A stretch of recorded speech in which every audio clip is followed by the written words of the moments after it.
Good morning, good afternoon, good evening, depending on where you're at. I'm Ray Orsini, and joining me is almost always Mr. Sean Lardo of ConnectWise. How you doing, Sean?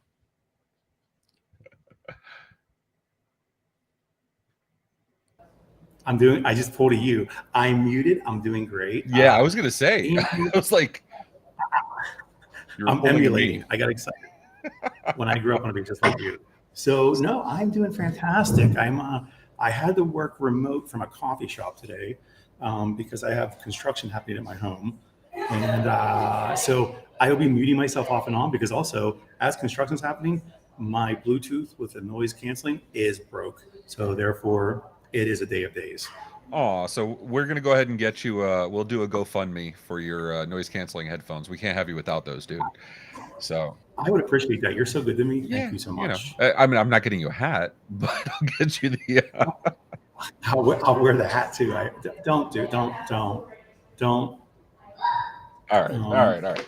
But, don't. we're not here for us. We're here for the audience. And I see Dr. Zoidberg. I see Keith Nelson. I see Sarah. I see Rich. I see Tim, one of our guests today. Uh, I see lots of people all excited about joining us. Yeah, For those that haven't seen this before, can you describe why we're here, what we're doing here? great question. So aside from last week when I couldn't make it because I was on the showroom floor in the Solution Pavilion at ASCII, um, we're here to talk about PitchIT, the contestants that are involved, right? And the next question is big. What is PitchIT? For those that don't know what PitchIT is, I'll make it simple. PitchIT is a Shark Tank-like competition that's been sponsored by ConnectWise. This is the 5th year running, and we are looking for the best of the best for the innovators, right? And these are start vendors that are in the space. Now, in order for them to be qualified for this, they have to be able to be complementary to ConnectWise ecosystem, and most importantly, be able to support the MSP missions, right? Um, we have 26 vendors that are currently in this competition, and they will go through the accelerator incubator program until the end of August, which we will be competing live on a live pitch with Matt Solomon on the channel program. They're all vying for it to become one of the 3 finalists to get to IT Nation Connect and present live on stage in front of the audience. And also at the end of the day, they really want to win the first place prize of $70,000. Second place is $30,000, but also the first one they get for being a finalist is they get free booth space at Connect, which is worth its weight in gold. Okay, but what about the knives? I mean, I was Oh promised yes, a. and then third, you know what? You're absolutely right. The coveted dollar store steak knives for third place. Absolutely. I And mean, you guys are real actually, busy here too, Ray, right? we should probably really go back to something real quick. Instead of the steak knives, do you still have any of those cups we made that are beautiful? Oh, the pink cups. I don't have any near me, but the ones with your face and my face on them. Uh, That should be the prize. Third oh, I place. thought you liked your contestants. What the hell, dude? So what are we looking at here? What is this Channel Pro announcement? Uh, Sure. And so it's an actual ASCII press release that went out last week, and I love the space we're in because everybody collaborates, right? The whole point of the PitchIT competition is really about that ecosystem. There's not one vendor or one partner that makes things successful. It's a collective.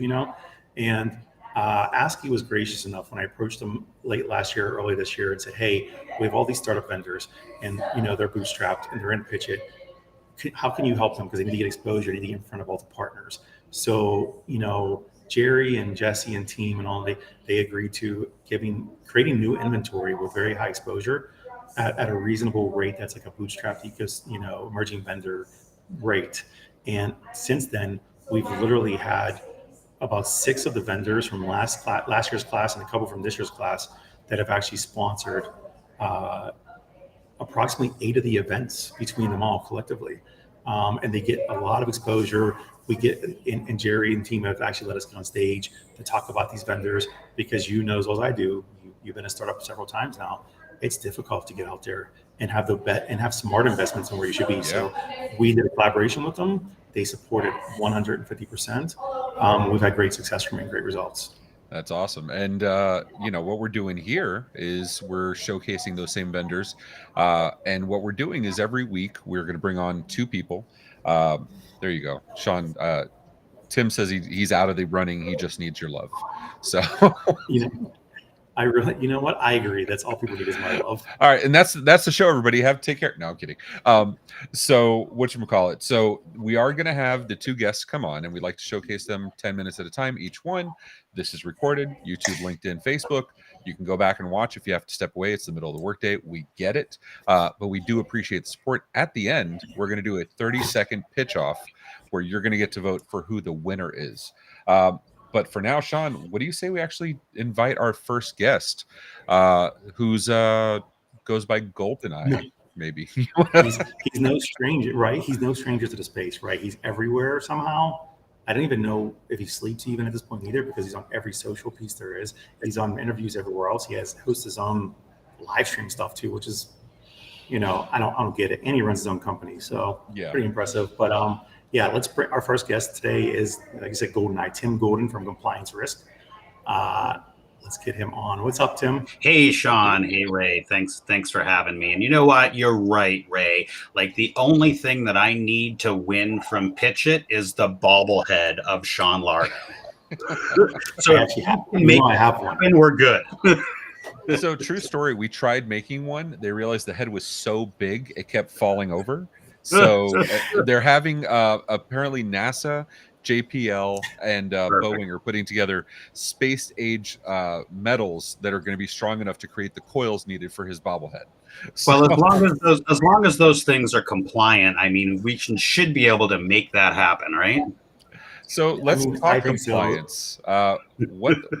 Okay. So I'm gonna go ahead and start this out saying I did one of these Partner First, and you've been on Partner First. I did a stream with an insurance provider once, and I was dreading it. I thought it was going to be the most boring freaking thing I've ever done in my life. It ended up being one of the most engaging live streams we've ever had. So I'm saying this because compliance and documentation, you and I go woo, but maybe not everybody. So I'm asking everybody to keep an open mind, because you might get surprised. You might. And that's the thing, right? Everybody gets a little wonky, a little scary, a little, oh my gosh, the big bad compliance word. And the reality is it doesn't have to be scary. It doesn't have to be hard. And, we'll get into all that stuff here in a little bit. It's really not a bad thing. It's really something that is here. And yeah, we'll end up having to dig into that a little bit more. But yeah, we make compliance a little less boring. Explain a little less boring.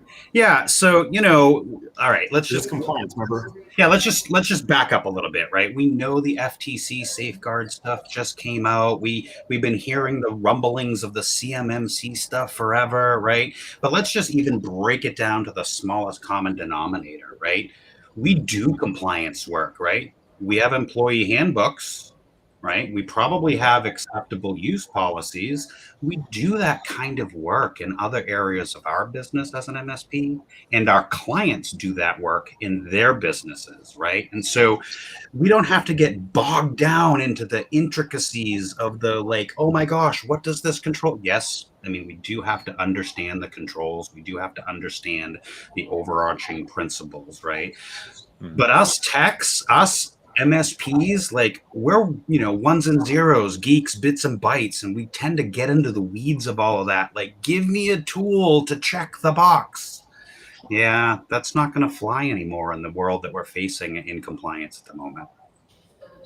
So how do you do things differently? Because, let's be honest, having compliance, having documentation, having this stuff, why are people going to go over to compliance risk to have you to work with you when MSPs have been trying to do this for a while, right? Yeah, great question, right? I guess that speaks a little bit about, like, who are we, where have we come from, right? And so we've been dealing with the compliance space since about 2006, 2007 at the federal government level, living and breathing at NIST 800-53, NIST, National Institute of Standards and Technologies, and 853 is a control catalog.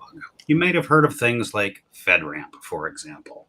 And so we've been living and breathing that space for 20 plus years.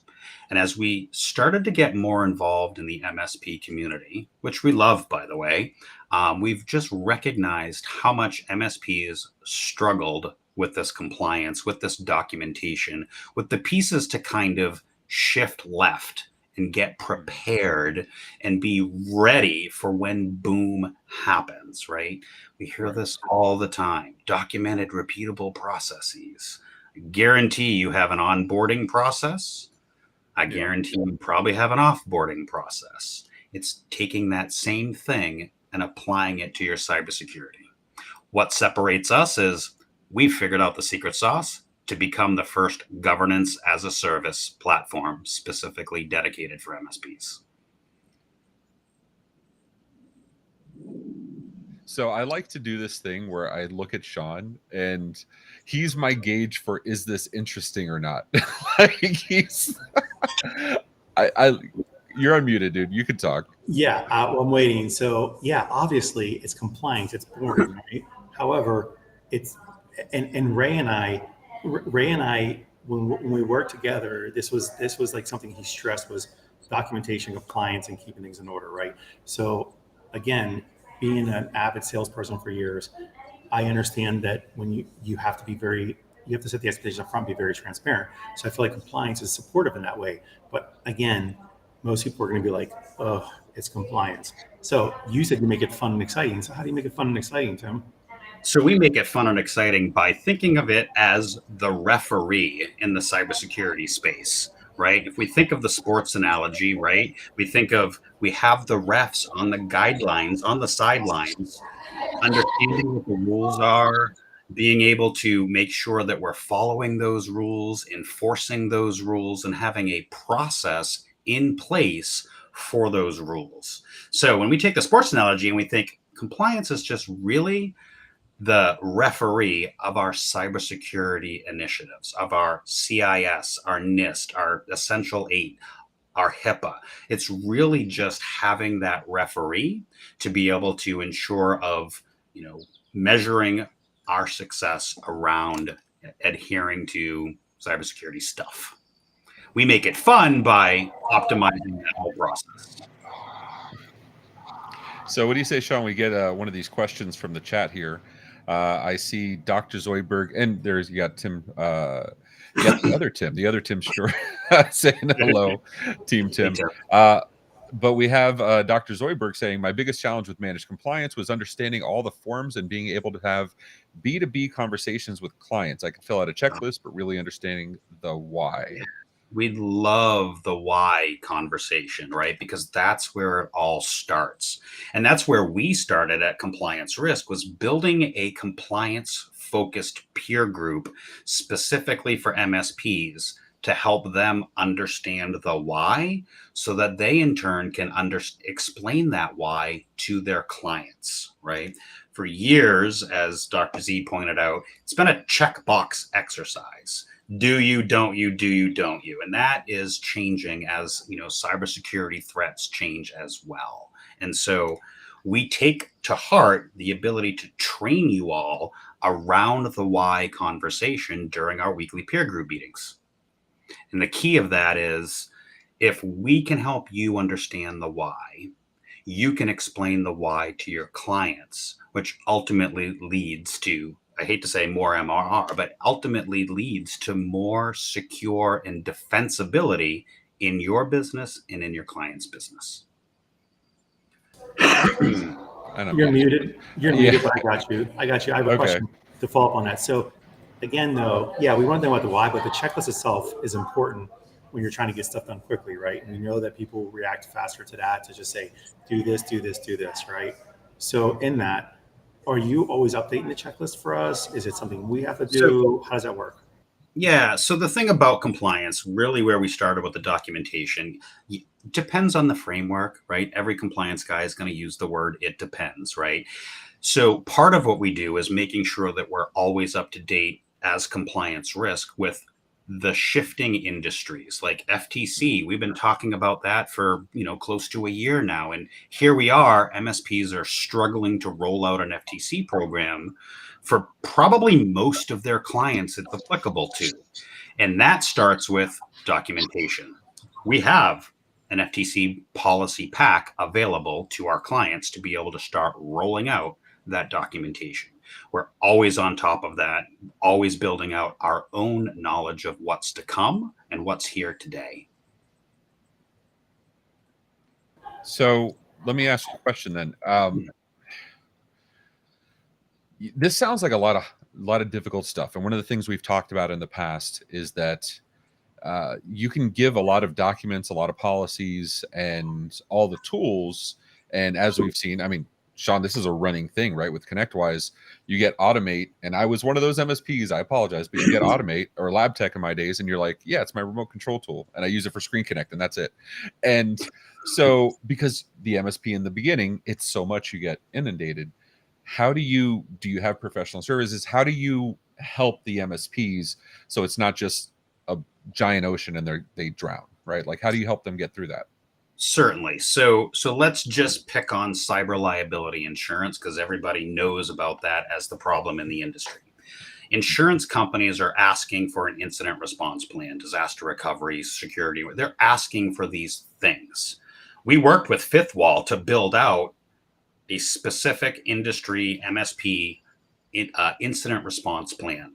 So now you as the MSP can take this incident response plan, make your minor changes to it, and then build that out at scale in a safe, secure environment, right? No more dealing with SharePoint. I mean, Sean, I love your quote. SharePoint is where documents go to die, right? So even something as simple as meeting your and your client's cybersecurity insurance needs with a small set of documents, being able to rapidly deploy them to yourself and your clients across your enterprise. That's interesting. So let's get to some of the questions, Sean, if you don't mind. Well, you have Tim saying Team Polygon is a great catalyst or kickoff tool. You have Josh also agreeing, so yay. Let's see here. I have. Good thing you brought your friends, Tim. Thank you for bringing your friends along. I mean, you got to stack the deck. Come on. I'm surprised. Like, just you need like your parents like on the sideline. We love our son. Like that's. So there was a Sean question. Didn't have that. Sean's mom was never proud of him in sports, so exactly you got to forgive him. All right, Sean, can you read this one for us, please? Yeah, I was going to say, getting us back on the rails and keeping us accountable. Sean, can you read that one? Yeah, you know what, Tim? Thank you for repeating what Ray just said. One more time, I can probably do it. Third time's a charm. So, talking about, again, loving peer groups, which I think everybody does, but even the accountability metric of some type. How do you keep the peer groups accountable and engaged? I think that's sure. Absolutely great question. So last fall, we ran all the members of our peer group through CIS controls, literally week after week. Where are you? What's going well? What's not going well? L10 style, week after week after week, to get them to move, to get their own house in order. And so, yes, the peer group has accountability pieces. We bake that into what we do because, otherwise it's just a bunch of talking heads in a room. So absolutely key points. Sir, I built a whole network off of that. And with that said, we're going to go ahead and walk Tim off. Sean, we have two more, two people from the same contestant. You want to introduce them? They have so much awesome to talk about that they had to bring two people on to talk about how awesome they are. So yeah, without further ado, we have Mark Alayev and we have Matt Lynn, from Thread. I was already saying Thread and Lynn and yes. How do you get Mark's last name right and then you screw up Matt? And I jack up Lynn. The easy one. It's so much easier.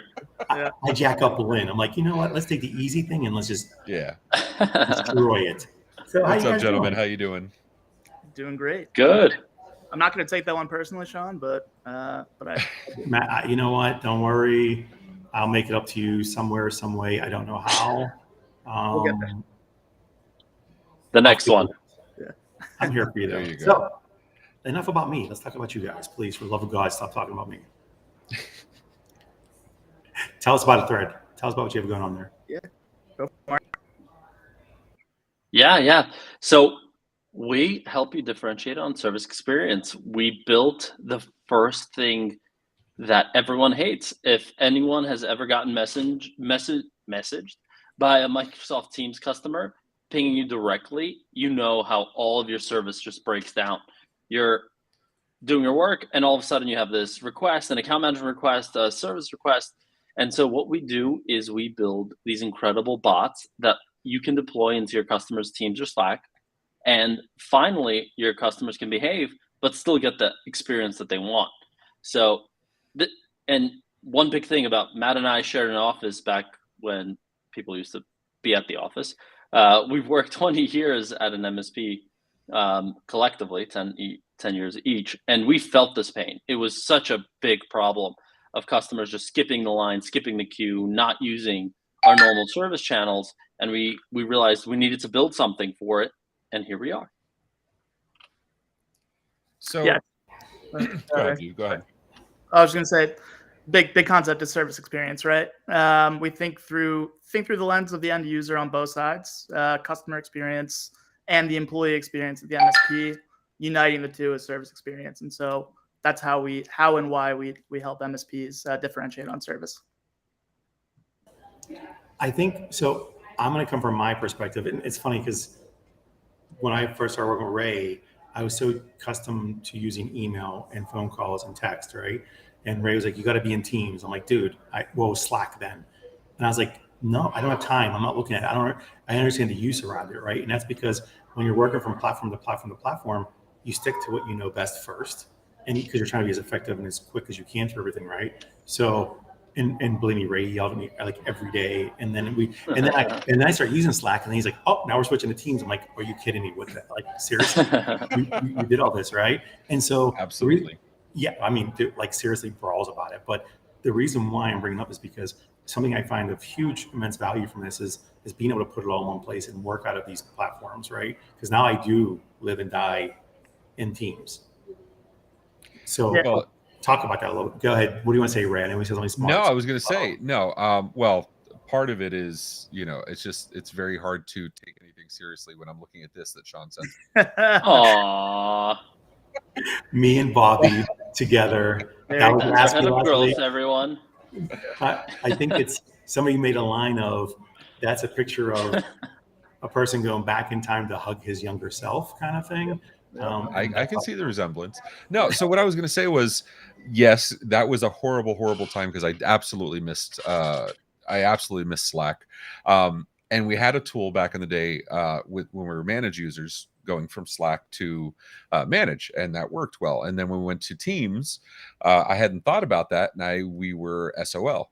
Funny enough, I met some awesome gentlemen in 2019 at a bar, at a party. They crashed a party we were throwing and taught me all about this whole, it was a different name back then, but taught me about this whole platform.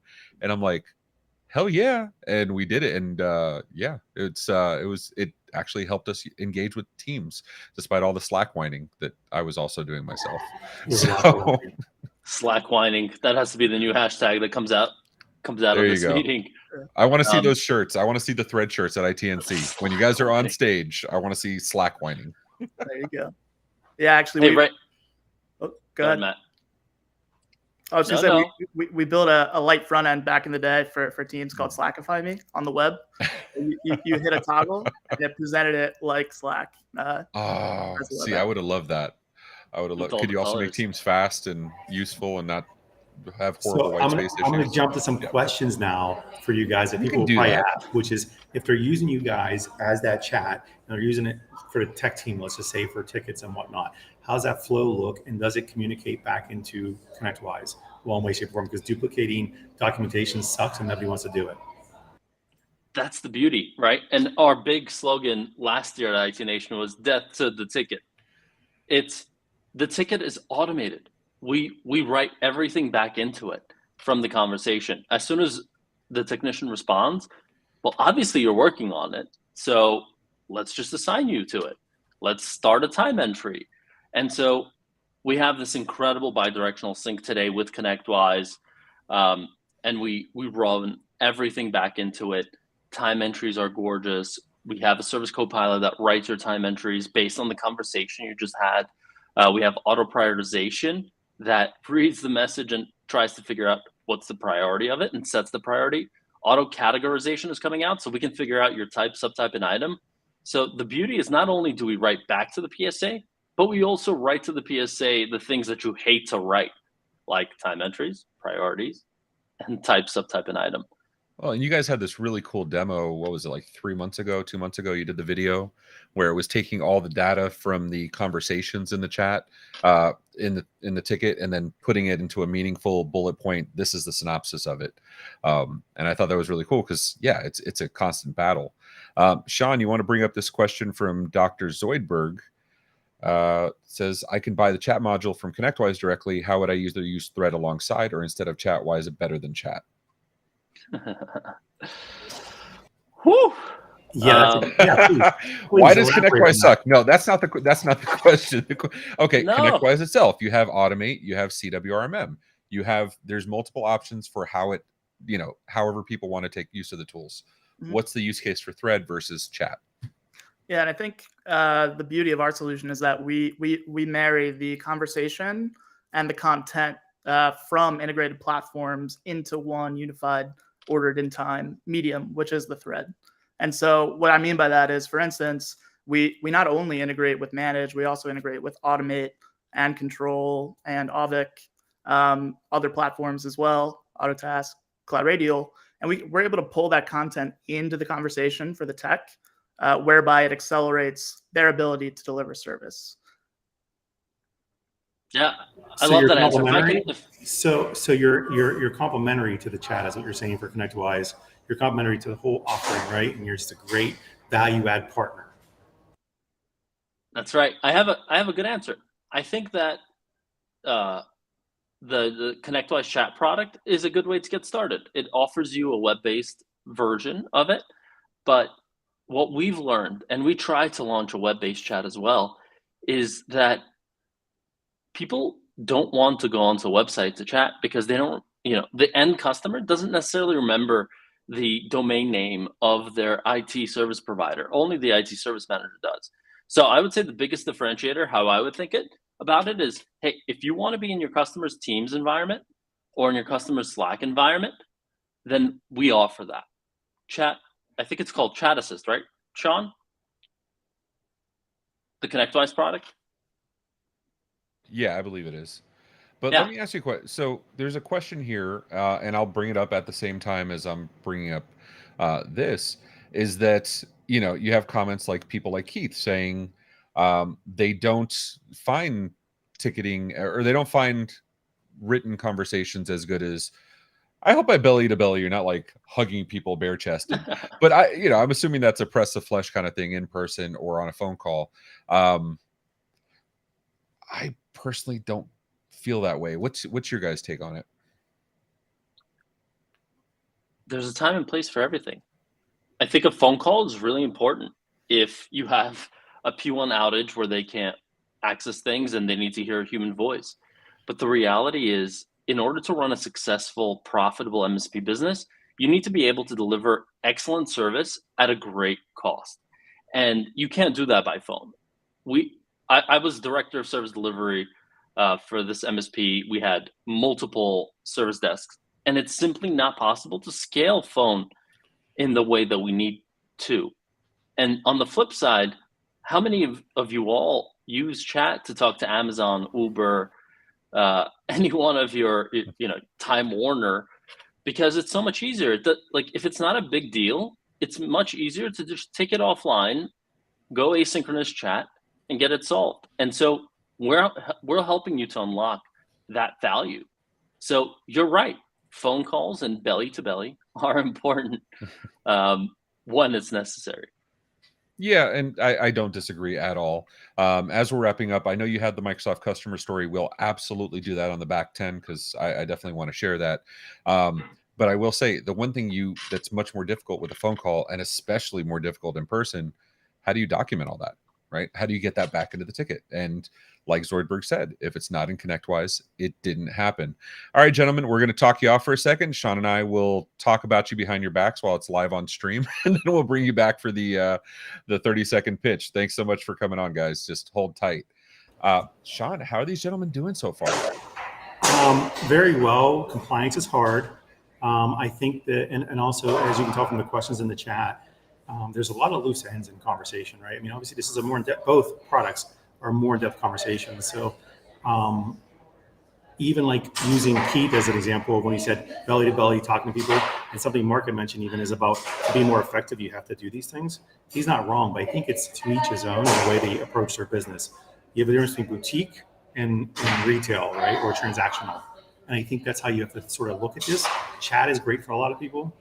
Compliance they're both a necessity to scale ultimately, or to protect themselves even at that much.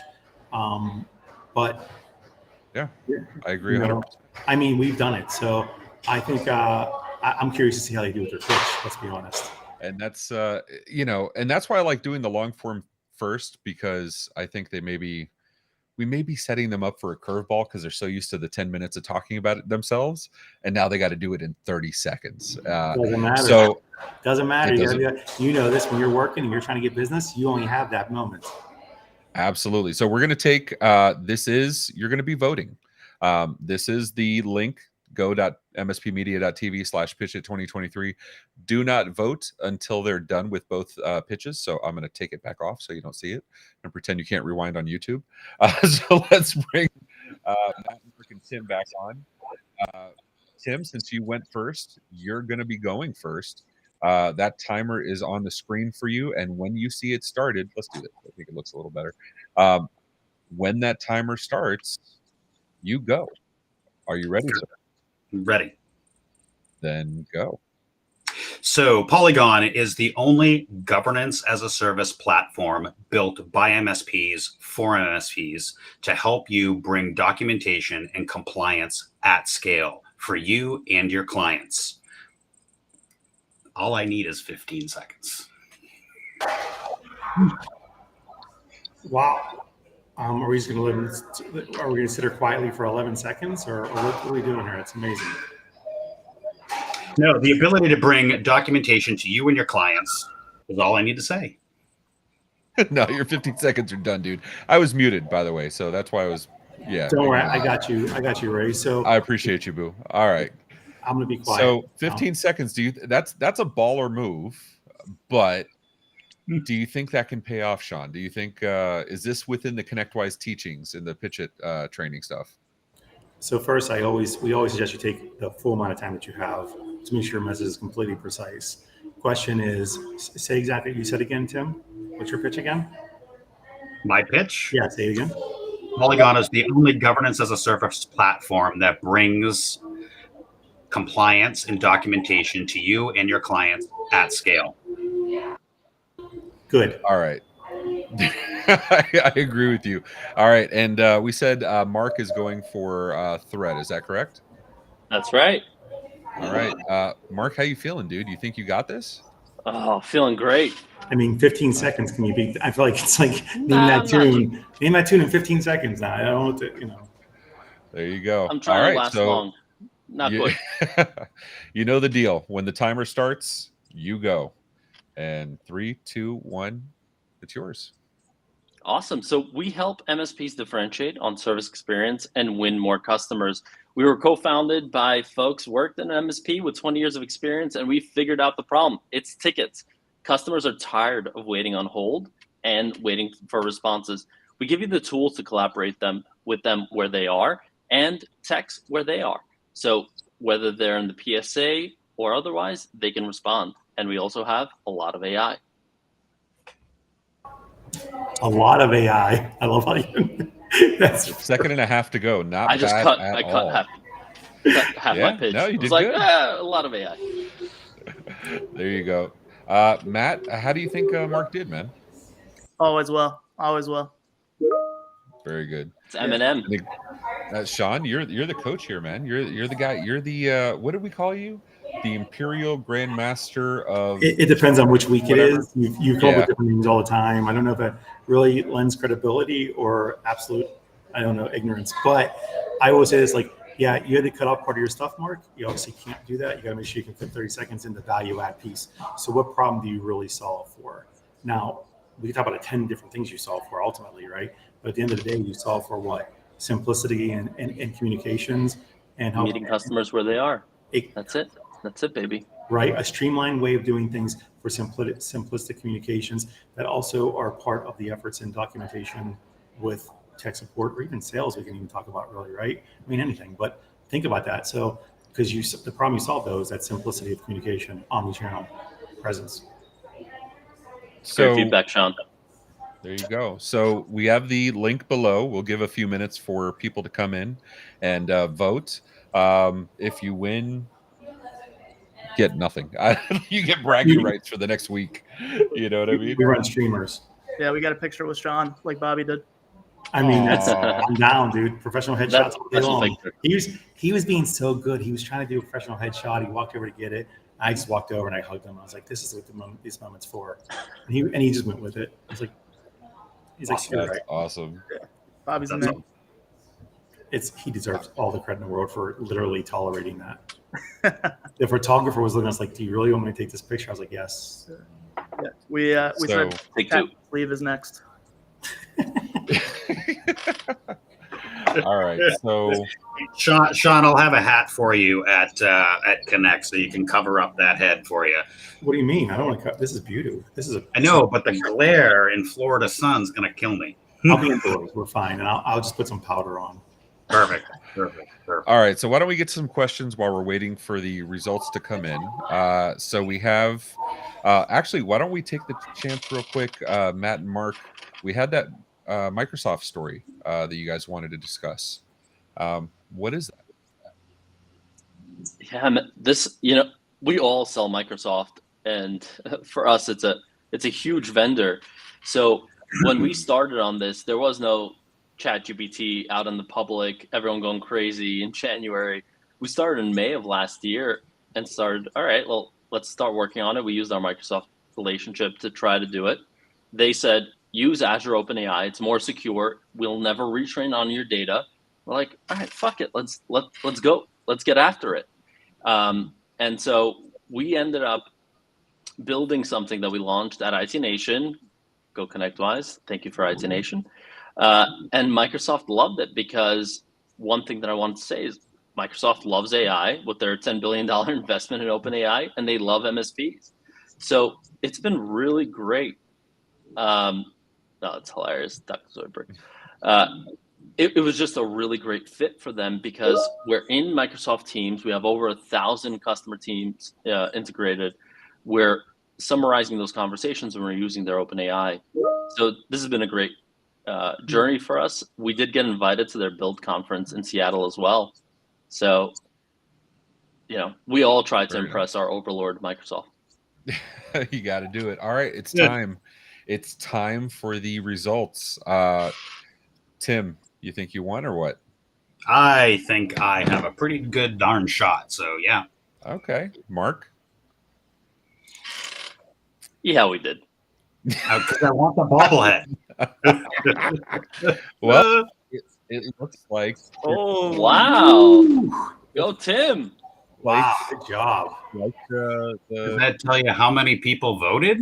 confidence. It's impressive. No, I can see it. A lot. It's enough. Yeah. Well, It's it'd enough be- that those are fair numbers, dude. I was gonna say it's fine to say 80 out of 20 when only 3 people voted, but if it's No. 3,000, that's I don't know if only 3 people voted. You couldn't do 80 and 20 though.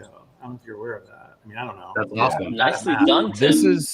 This is based on 41 votes. Wow. Yeah. There you go. Remember, this goes off. So you multiple see, platforms. my 30-second pitch probably paid off. My 15-second pitch. I was just about to say. I think what he's saying is we need to do 15-second pitches going forward. I feel like that's yes. It's like that one kid that screws up the bell curve in class, and then you're all mad at him afterward. All right, gentlemen, thank you so much. We appreciate you. It's been awesome talking to both of you. We will have in the show notes, in the show descriptions below, we will have everyone's contact information, so you can go reach out to them and absolutely come back to us. Come follow us. We'll be doing this every single week till IT Nation Connect. Until that's the final event, right, Sean? The IT Nation Connect. IT Nation Connect. It's the road to connect. Yes. All right, gentlemen. Thank you so much. Until next time, we appreciate the audience. Take care of yourselves and each other. Toodles. This has been a broadcast of the MSP Media Network.